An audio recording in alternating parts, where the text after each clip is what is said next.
6 years ago, it was painful for a week or two. Last year, I don't remember how long it was painful, but this year, I feel like it might be my personal record. So you gotta breathe, breathe, breathe, breathe. Let it go and let it be. Good morning, you guys. I was just remembering last night we're laying in bed, like watching a show before bed or something, and Peter's like, oh, what is that? And he's like, oh, I knew I was uncomfortable. There's an IV cap underneath my hip.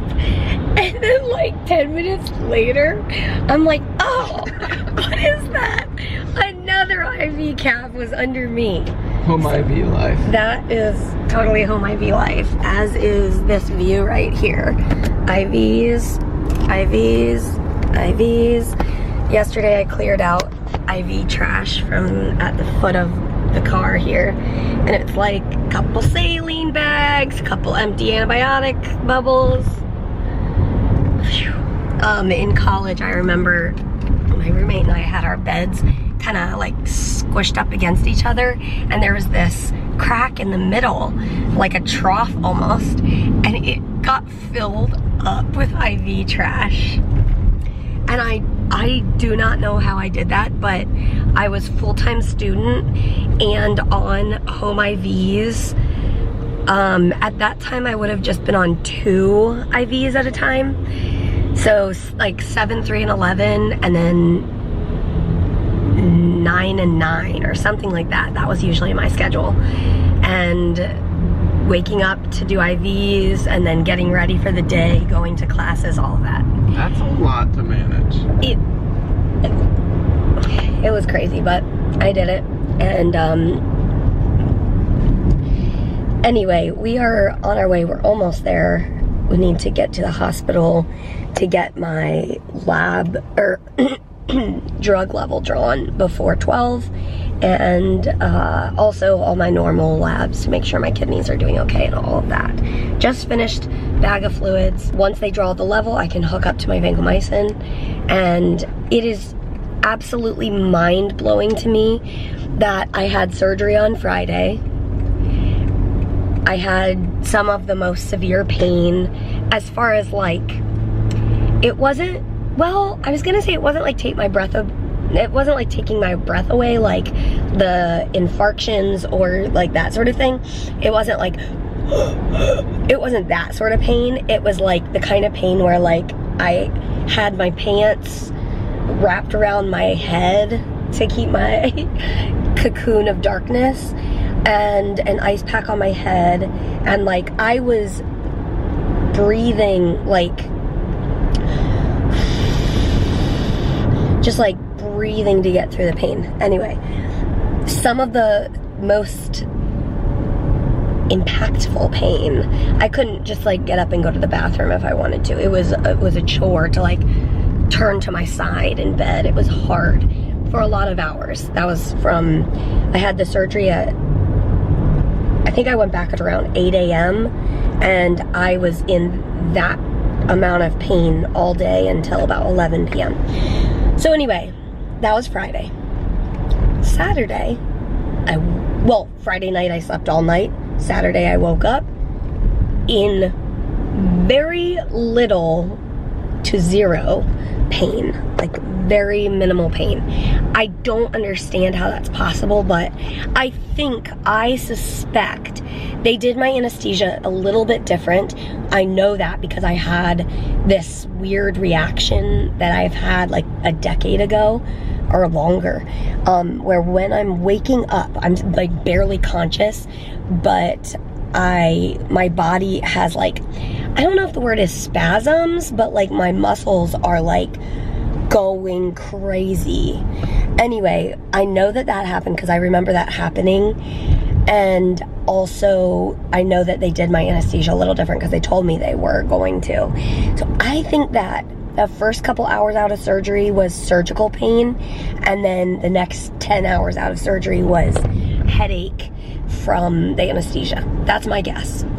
That's my best guess, because it, as quickly as that pain like set in and I couldn't talk or breathe, like that's as quick as it left. And my best guess is that within those 12 hours, the anesthesia left my system and that headache was gone. And then it was just a matter of like the pressure from surgery. So I'm really thankful because the first sinus surgery, I ended up with what my surgeon calls a hematoma, which is just, I think it's just a fancy word for bruising on the roof of my mouth.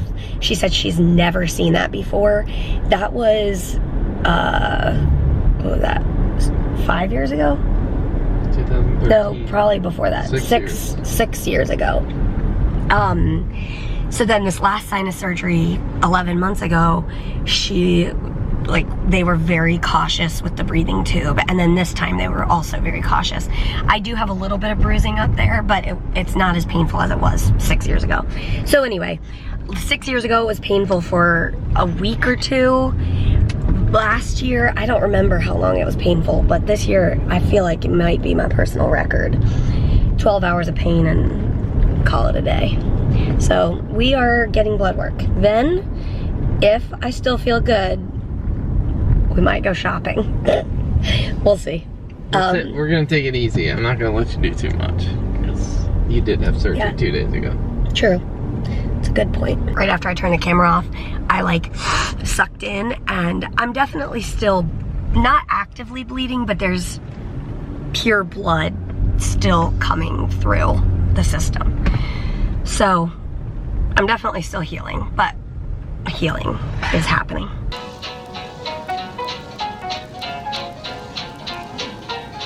I can only do it one direction. I can only raise the left. Can you raise both? Hey, that's good.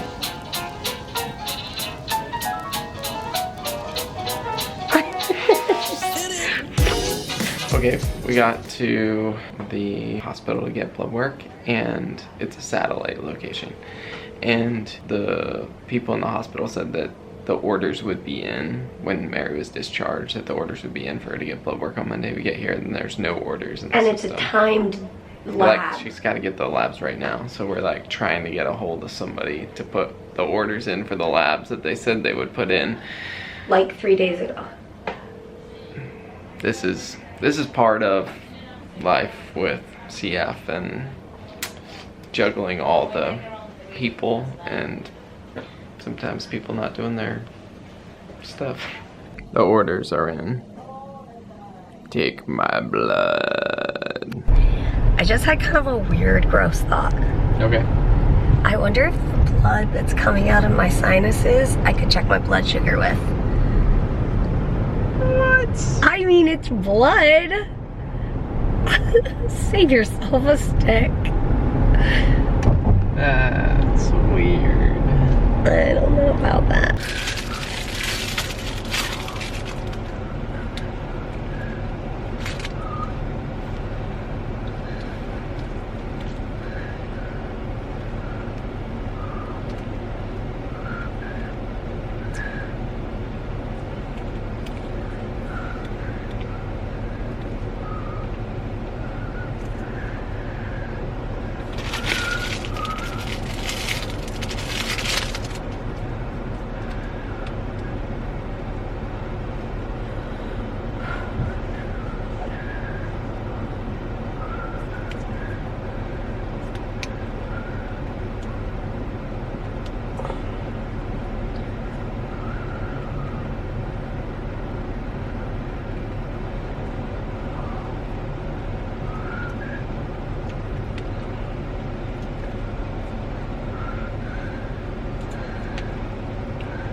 Okay, I've only been out for a couple of hours, but I'm starting to feel like that wall. So we're gonna drop off some things to the thrift store, and then we'll reevaluate what we're doing.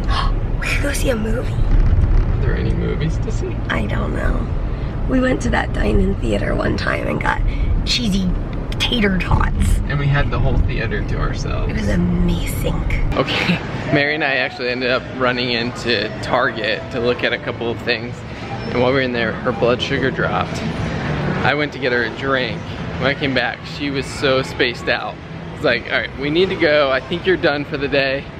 And I think she needs some food. So I came into Wegmans and she wants to have some cheese and crackers and smoked salmon. So I'm gonna go find these. Okay. I just realized I have a giant pair of scissors next to me. I had to open the salmon. I'm hooked up to my 4 o'clock IV and I'm really enjoying this food.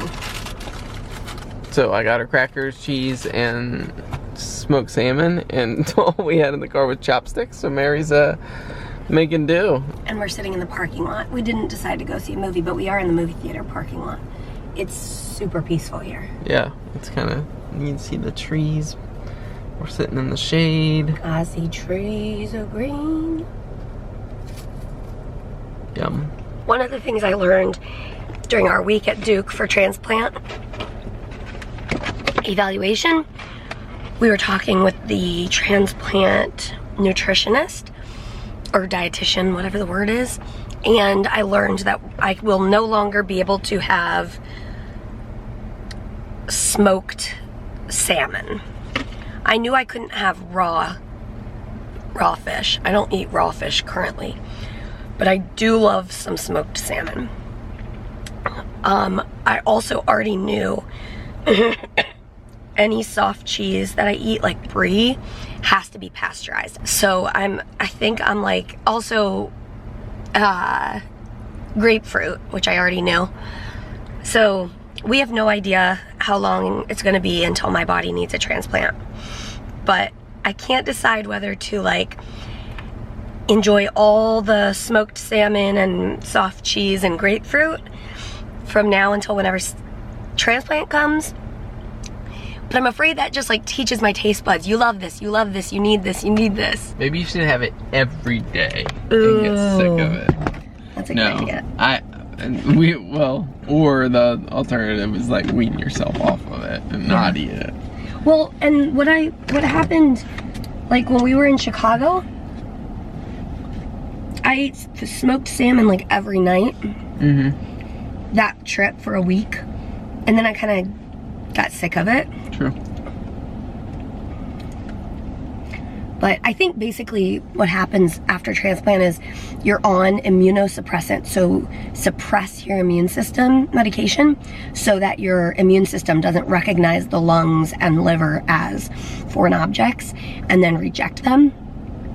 So you're on immunosuppressants, so that means anything like food poisoning, things like listeria in deli meat, our current body systems can fight that off. But with people who are pregnant, people on immunosuppression drugs, I would assume maybe people on chemotherapy, basically anything where your immune system is lowered, those things can cause a lot of harm to your body, whereas normal people can fight those sort of things off. So that's the reason behind the madness. Yep. Okay, here's our farm haul. We got onions. I'm surprising Peter. He doesn't know what I got. Is this kale? Yep. Kale. We got beets. Those are for you. Yes. Beets. These are candy stripe beets. So they're going to be a little different. Ooh, it's like... These are radishes? Yep. What are these? Those are called salad turnips. Salad turnips, yeah. I think it said you could slice them and dip them in hummus. What is this? That's cheese. Like, I don't know, something. Some kind of local made cheese and local sausage. Maple breakfast pork sausage, yum. And now we've got to go pick up our groceries at Walmart from one extreme to the other. But hey, at least we got to get some. They didn't have a whole lot of produce options, but I got what they had. So, happy meat and happy vegetables. Dinner time. Corn. What was this one again? Turnip, radish, potatoes, and we're gonna have some burgers and I think some sauteed snap peas. Oh yeah, this is what I call a good old summer dinner. Sorry I caught you with the apron on. Oh man. You gotta avoid those splatters, you know? It's true. So here are the all the roasted veggies. And our burgers. Yes, please. Bon appetit. And as always, see you tomorrow. See you tomorrow. Good night. Good night.